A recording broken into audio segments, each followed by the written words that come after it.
What's up guys? Kumusta kayo? It's me again, Joseph Kate. So for today's video guys, let's talk about kung paano mag-redeem ng BDO credit card peso points natin.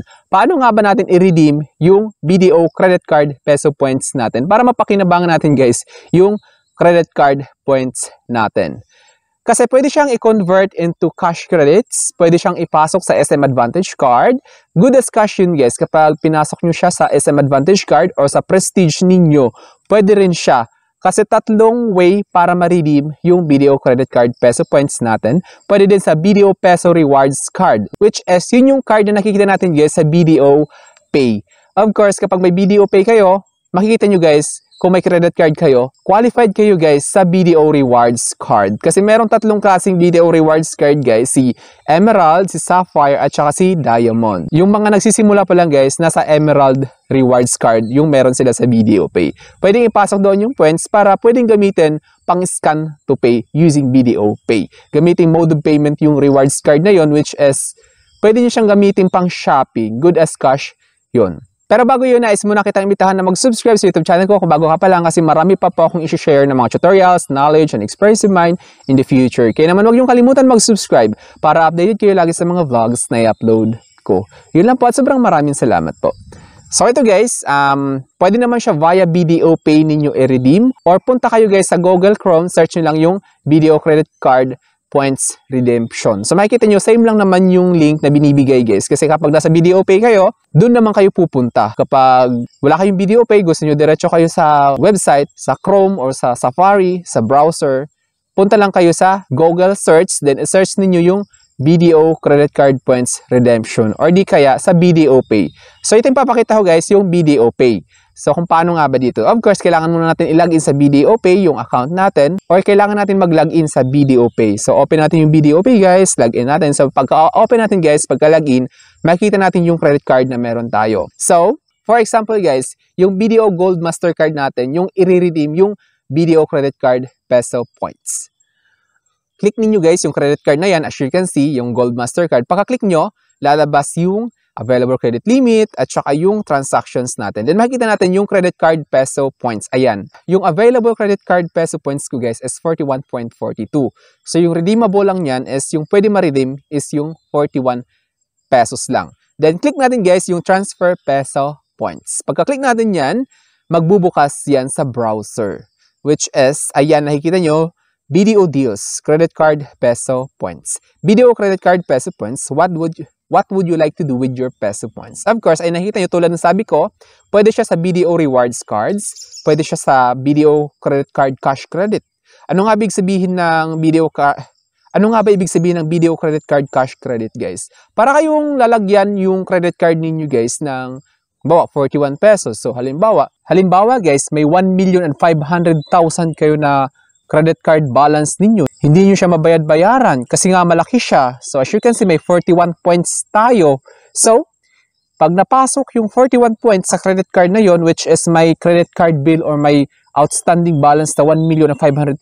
So, mababawasan ng 41 pesos yung 1,500,000 ninyong outstanding balance sa credit card na yun. So, magkano na lang? Nasa 1,400,959 na lang yung matitirang balance sa credit card na yon. O di ba? Sobrang laking tipid. Charot. Kumbaga, ang dating magbabayad kayo sa credit card na yon. Ayan, ikita nyo rin, pwede rin sa SMAC or SMAC Prestige, SM Advantage Card. Consider siya as points doon. Pwede nyo pambayad sa SM Affiliates. Ganon. So ito guys, itatry natin yung ipapakita ko sa inyo is kung paano i-redeem via BDO Credit Card Cash Credit. So as you can see guys, ayan, transfer your credit card peso points to your BDO credit card and enjoy as cash credits for more shopping. As you can see.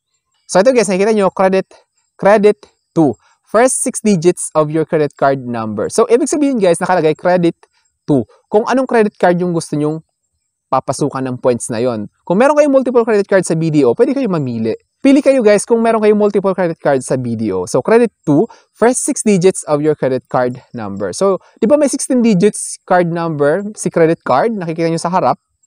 So yung first 6 digits lang. Then, yung last 4 digits din. Nakita nyo sa baba. Sa taas, 6 digits yung kailangan, yung first 6 digits. Then sa second part naman is yung last 4 digits of your credit card number. Then of course, your first name, kung ano yung nakapangalan doon sa credit card na yon, and then yung last name. Then, ayan, nakikita nyo, points to transfer. Peso points to transfer. So, equivalent siya guys, kung ilang points yung i-redeem nyo, tulad sa akin, 41 points yung i-redeem ko. Lagay ko dyan 41. So, equivalent to 41 pesos yung papasok doon sa credit card ko, yung mag-reflect doon sa transaction. Then, transfer from. So, kung ano yung credit card na yun guys, kung saan nyo kukunin yung points guys, na credit card, yun yung ilalagay nyo details dito. Kanina, credit to, kung saan papasok. Ngayon naman, transfer from. So, saan magmumula yung points na yon? So, ilalagay nyo dito guys yung first 6 digits din, of course, and then yung last 4 digits din ng credit card number na yon. Then, yung first name at saka last name, of course. And then, cash credit can only be posted to the principal card holder's account. So, bawal siya guys sa supplementary. Doon mismo siya magpo-post sa principal card holder.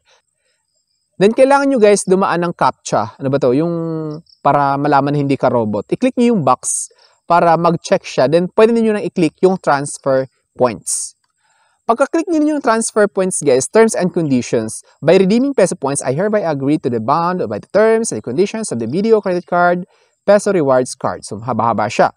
Then, i-click nyo lang guys yung box para mag-agree siya. Then, click next. Pagka-click nyo ng next guys, review and confirm transactions. So, nakikita nyo guys, ayan, from Joseph, then yung card numbers. Then, nakikita nyo S2, kung saan siya papasok, kung magkano yung peso points na yon, which is, ayan, nakikita nyo, 41 pesos. Then, 2, kung ano yung credit card na magiging recipient, kung sino yung credit card na tatanggap. So, makikita nyo guys, cash credit to receive is 41 pesos. Video credit card, cash credit.